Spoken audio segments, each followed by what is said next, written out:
గత ప్రభుత్వంలో మంజూరైన గృహాలు నిర్మించుకోలేని లబ్ధిదారులు 2025 మార్చి నాటి నిర్మించుకోవాలని జనసేన రాష్ట్ర ప్రధాన కార్యదర్శి చిలక మధుసూదన్ రెడ్డి విజ్ఞప్తి చేశారు. CM Chandrababu, deputy CM Pavan Kalyan లబ్ధిదారులకు న్యాయం చేయాలనుకుంటున్నారని చెప్పారు. పేదలు ఈ అవకాశం వినియోగించుకోవాలని మధుసూదన్ రెడ్డి కోరారు. గత ప్రభుత్వం చేయని పనులు కూడా కూటమి ప్రభుత్వం చేసి చూపిస్తూ ఉంది. ఎన్నో పనులు గత ప్రభుత్వంలో ఆపినవి కూడా ఇప్పుడు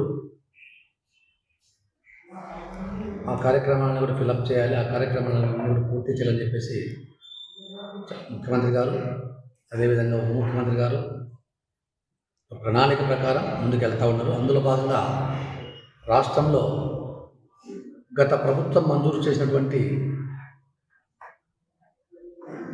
గృహ నిర్మాణ పథకంలో గతంలో ప్రభుత్వంలో ఇల్లు మంజూరైనా కానీ గత ప్రభుత్వ నిర్వాహకం వల్ల ఎంతోమంది పేదలు ఇల్లు నిర్మించుకోలేకపోయినారు.